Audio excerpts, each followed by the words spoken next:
You are listening to the Hostage to the Devil podcast.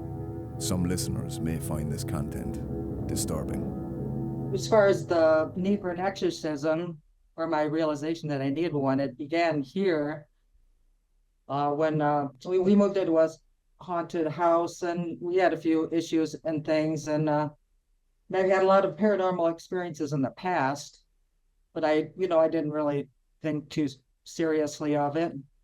But I was one day my a Christmas my son came over to stay, and I had to sleep downstairs, and then I was actually physically raped by a demon down there, and it was horrifying. I was traumatized really bad. So, and I knew then I had to go to my priest that I had a real problem, a Yeah. real serious problem. And that was the first thing that sent me off to the church. Of course, I was terrified to tell my priest this. I thought he's gonna think I'm absolutely crazy or something, Yeah. And before that, we'd have other things happen, like we'd have I don't know, just weird sounds and things like that, the normal haunted house kind of things, and holy metals that would appear and disappear in odd places, things like that, but nothing too terrifying until that happened. So I went to my priest, and he said he was pretty good about it. I was so scared to tell him, I think, what is he going to think of me, But he was pretty understanding, and he said, he basically told me the protocol was that I had to get a psych exam, and I had to have hard evidence for the church to help me at all. So I said, I didn't even know what hard evidence. How am I going to, I didn't know what to do. How do I gather that? So he suggested that I get a tape recorder, just like a handheld tape recorder, and set it out at night. So I did that, and I couldn't believe the terrifying voices we were picking up. I mean, just it'll curl your hair. I always think I sent you some of that stuff, Yeah, yeah. just monstrous kind of sounds, and I didn't even know if I was going to pick anything up at all, So I thought, wow, we got a real bad infestation problem. And then I set up an appointment to go to the psychiatrist like they wanted. So I did that. And it was about a 4-hour appointment with about 800 questions. And it was very thorough. And by the time I was done, he declared that I was sane, and that he wrote the church, he actually wrote my priest a letter saying that they need to help me right away. Yeah. This is a real deal, and she's completely sane. So that started me on the help with my help with the church. And their first actions were to come in there and bless the house, or to cleanse the Yeah. house. They did that over the 7-year period, I'd say about 5 or 6 times with thorough blessing. The first blessing they came in, though, they actually did a healing of me. Oh no, there was a second blessing. The first blessing, they did a normal blessing all throughout the house and such. The second blessing, they came through. They decided that I also needed to be healed, that it might be attached to me. So they had a room full of priests, and they had the psychiatrist from the church that was working with them at the time, and they did a long interview of me, of all the trauma that I've been through and everything that's happened in my life and such, because I did come from a kind of a traumatic background, which is probably why I've had the demons have attacked me more. And then they did a healing on me. They had all kinds of old relics. I don't even know which ones they had, but they did the Latin prayers on me, the healing, and I had a really physical reactions. I got like violently sick, and then they kind of left me like that, like, okay, the healings are pretty spaced far apart. And so I was sick for about 3 weeks from that healing, where I wish I would have kind of, like, I kept in contact with more. Are you okay? Maybe I needed several of them right immediately after that, but in that meantime, when I was so sick and I felt so down too, I just felt really low, at that point. Then I had this amazing experience. I've had a lot of good mystical experiences through this, where Christ came to me and he told me to do gospel graphic designs of the gospels every day. And I hadn't done graphic design in so long, even though I have several degrees in art, and it's so I just kind of did it, and I just and I've been doing that for like 5 years now. I must have like 7,000 graphic designs. I've gotten a lot better since I first started, and that's been a good part of my life. It's like I could turn this awful thing that's happened to me into something positive and try to make a difference. It's really helped me learn a lot more about the scriptures too. And then I recently had some odd things happen though. My priest told me not to use the AI because I had some really strange things happen where the demonic does infiltrate that AI sometimes. I'll have to show you some of the images. I saved some of them, but I decided I'm just going to push through it. And the church uses AI for some of their documentation, so I just kept at it, and that hasn't been bothering me as much.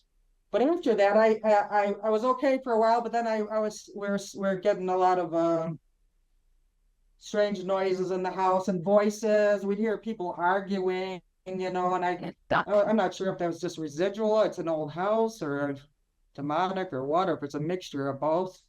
And then I had over the next few years, I had several more attacks that were even more severe. I got up in the middle of the night where I thought I was going to die one time. I just crawled to the bathroom. I literally thought, man, I was going to just die right there. It was attacking me where it just takes over your whole body and you can't move. It's kind of hard to describe the whole experience, but it's terrifying. I could barely move, but the inside of me was just praying really hard just to get through this. And it finally, boom, just gone. That happened several more times. I was physically, sexually assaulted. One time I was being sexually assaulted. It's happened a couple times. Like the first time it happened, it woke me up out of a sleep, and I was like, couldn't believe what was happening. Another time it woke me up out of sleep, and as it did, I felt like I was just before that, I felt like I couldn't breathe. I felt like I was just near death. Woke up and I seen this tunnel of light and angels and an image of Mary.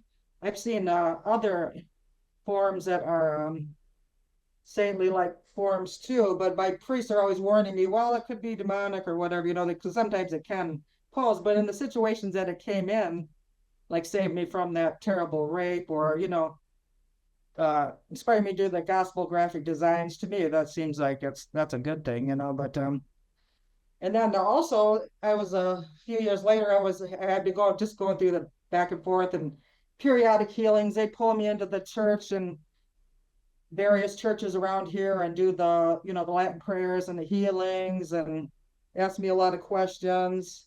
And at one point, we had an interim bishop because our previous bishop was removed because we had a horrible sex scandals throughout our diocese, just terrible. So they removed that bishop, put an interim bishop in, and he stopped my healings. He told the priest that we can't get involved in anything like that. I couldn't believe that. I was so scared and shocked. What am I going to do? I'm in the middle of this horrifying experience, and the church itself is stopping this. Because of the scandal in the church at the time, or yeah, maybe they didn't want more scandal. They didn't want to get it out that they were doing exorcisms. I don't know. He was just an interim bishop, but I don't know. They didn't want the bad publicity or something. I don't know. I keep very quiet about it. This is the most vocal and open I've been about it all these years. I've been diagnosed with an extreme form of PTSD. The church psychologist, there's a new church psychologist. They have a woman now because the other guy went out to California or something, but she told me the same thing, and I feel that way, just kind of numb, all the things I've seen, I can just talk about it like I'm making toast or something, and first sexual assault was forceful so much it woke me out of a dead sleep from behind, like an animal or something, man. It was awful, man. I was like terrified, what is going on? Like I say, I've had paranormal experiences my entire life periodically. And I just got to brush them off or, whatever. But this was a new level that, I knew I had to get help, And the one where I was engulfed, yeah, it happened one time when I was out with my son too. So it's not just associated with a house where I felt like my soul was kind of floating above my body and I was kind of watching what was going on. And this is gross, but like all your body fluid just boom, like go right through you. It's kind of disgusting. And then you're just, and you kind of can't even move. You're like, you know, like out of control. Like someone else has control over it. You can't move your body, and you just like, and inside your soul inside is just praying really hard. Just get me through this. Doesn't just save me. You feel like you're gonna die. Honestly, it feels like you're near to death. Is what it feels like. And then so eventually the interim bishop, we got our new Bishop Walsh. He's a really good guy from Pennsylvania, but he reinstated the healings, and he seems to be real supportive of all of that. So I'm really happy about that. So they kept the healings up, and I had a physical thing happen to me at work where they thought I had ovarian cancer for the longest time. The doctor thought for sure I had ovarian cancer. So I thought, oh, I'm probably gonna die, you know. So they went into the surgery, and they opened me up, and he said he had never seen anything like it. He said my ovaries and everything inside me was like twisted. He says that never happens in somebody your age. You can't explain it. You know, it almost killed me. Luckily, he was able to. I had to have a full hysterectomy. And then one of the worst assaults I had was when I came home from the hospital and I could barely move. I just had, you know, severe abdominal. I was actually a full abdominal surgery. They opened me up from top to bottom, you know. And I came home, and I was assaulted by the demon when I could barely move, sexually assaulted, and then another assault where I was just overcome, you know. I thought at that point, man, this is probably it, you know. So I like barely had any strength left because I had just went through like major surgery, and then attacked me really strong when I came back to the house. And so I've always still survived it, you know, and I keep telling the priests about it. They keep bringing me back to the church and doing more healings. And they actually even developed a healing center and the exorcism team around my case. And so now I have a whole team of people. I've got priests, I've got lay people. They bring quite a few people in the room. I've got a psychiatrist, and Do you mind me asking what the denomination is? Catholic, yeah, Roman Catholic. Roman Catholic. Yeah, but the last time I was at a healing with them, they showed me the new healing. They got a beautiful new healing room. They made, you know, it's basically built around my case, and then but now it'll help them with other cases too. You know, they'll have a place for that because at one point they had to drive like 3 hours way on the other side of the state for my healings. You know, but now I think they're trying to keep it secret. But now I think they're more out in the open about it. And Bishop Walsh is, you know, accepts everything more and is a good guy. So a good bishop. Yeah, that's a positive outlook. I mean, that's great that the church is taking it seriously and putting things in place. Yes, for sure. Yes, that makes me feel more comfortable too, because it was such a terrifying thing when they just stopped it. I was writing all these exorcists, you know, like the famous guys, like, well, you know, what do I do? You know, explaining what's going on, and they would just send me back to my diocese, you know, I was like stuck between a rock and a hard place. They couldn't help me. They'd send me to my diocese. My diocese wouldn't help me, but luckily it's better now. But yeah, let me see. I'm trying to think what else has happened. There's been a lot. And I think my mom passed away this last year, and she was having a lot of scary paranormal things, interesting enough. She'd wake up in the middle of the night screaming with black shadows, like in front of her bed, like black figures. And for about 2 years, they were getting like banging on the door. They live downstate in the Metro Detroit. Hard bangings on the door over and over and over again. And I don't know if it was connected to my case or what, but it's really quite a weird coincidence that would happen at once and at the same time. Was there any points in this timeline where you wanted to move house, or you couldn't financially, or? Yeah, actually, I came into a little inheritance money, and I just bought a little place out in the country, actually. So but it's hard to get my daughter to move out. She's having some oppression problems too, and she doesn't want to leave the house. And I find the more I stay in this house, I don't even want to leave, you know. So I was working all the time before, but I've been retired, so I think it's some of it is the house just like drawing you in, you know. But unfortunately, I had a shocker. I bought this place, I'm not moving into it till the winter heat bills go down in here. And our county has had trouble. They had a cyber attack, so nobody's been able to sell houses in the county. But so I buy the house. Then the real estate agent confides in me that the former owner died in a drunk driving accident. It's like, oh, you're Wow. kidding me, you know? The wife doesn't want to stay here anymore, and because too many memories, I thought, oh my gosh, I hope not. Yeah, I hope. So I'm definitely going to go in there and have the priest bless that place and Yeah. put some holy medals like I did around here. The priest gave me about 30, 40 holy medals. They're all over the house in here. And I Did seem to tamper it in the down. church's investigation, did they look at the house much? Yeah, they were here about, God, between 5 or 6 times. They were here doing house cleansings. They buried holy medals at all four corners of the house. They did a bunch of prayers. You know, last couple of years they gave me the holy medals, but yeah, they did quite a bit. And that's when I think they decided, well, yeah, maybe it's not the house, maybe it's me, you know. And I'm just wondering if it's a combination sometimes because I do have some trauma. And I know that if you do have a lot of trauma, the demons can kind of attach to your soul wounds. Yep. And so Even as a young girl, did you feel like you were special, or were you spiritually sort of tuned in more than others? Is this from a young age, did you feel like you were different?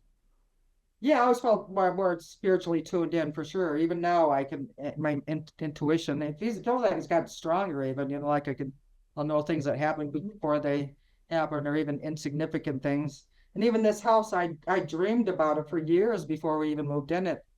I dreamed of looking through all the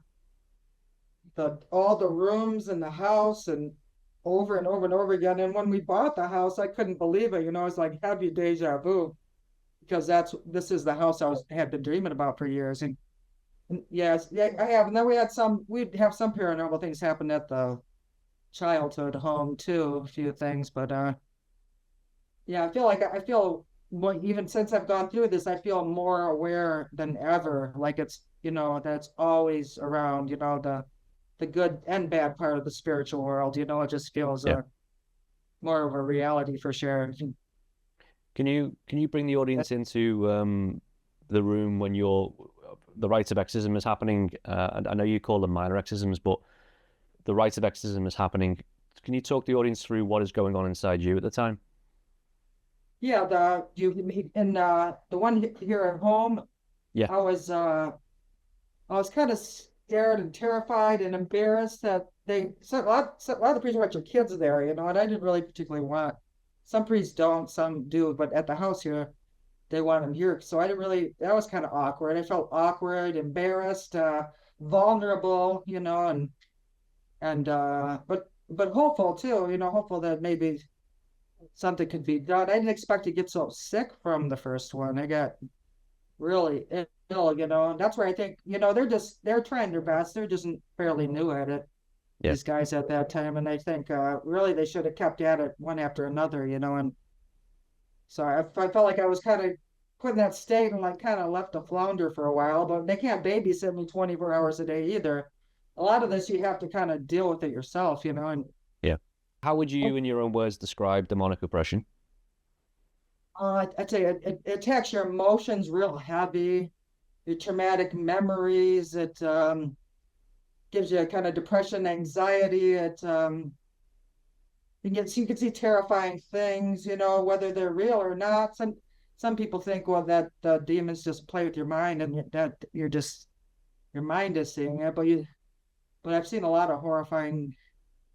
One time I came home from work and saw this like body like with no skin on, just muscles like sitting in the chair, like staring in the mirror, stuff like that, or you know, quick black shadows and stuff. I mean, I almost don't even blink with stuff like that anymore. I've seen so much of that kind of stuff, but we put up security cameras a few years ago, and I couldn't believe how much stuff we picked up on the security cameras. I didn't do it for the ghosts. I just did it to keep us safe, and I picked up some really crazy things on there, like lots of just your normal orbs, but other kind of odd things like uh, tunnels of light coming down the sky with like orbs shooting out. If you go way back, I have a YouTube channel. Go way back, you can see some of that stuff. There's some really odd, scary things, you know. So it is a house built in 1884. You know, it's an old Victorian. But so I think it's probably a combination of residual spirits and my own trauma that's tracked the demonic. And I wonder if sometimes if some of the residual spirits that are coming from the lower forms of purgatory actually bring demons with them, you know, or Yeah. in the company. I don't know. I don't really understand it all, but I am no expert, but it seems like you seem to be the vessel and the attraction to a lot of activity. It's not necessarily a location for you. It's pretty obvious that you are attracting this infestation, this oppression. I'm not saying it's your fault at all, but why do you think they are choosing you? Is it because you're as we talked before, spiritually more tuned in? You know, is it? I don't know the answer, but do you have any answers at this stage? I don't know. I'm not sure. Maybe because I have that maybe it attached to me a long time ago when I was living in the house, my mom and dad's house. I'm wondering sometimes, you know, and then just lay dormant for a while, and then yeah, I don't know. I'm not really sure, you know, but you know, things. Even though we lived in a few haunted locations for a while, you know, I never had anything so traumatic like being attacked, you know, like I was here, you know, and it really became a lot much worse when I moved here, you know.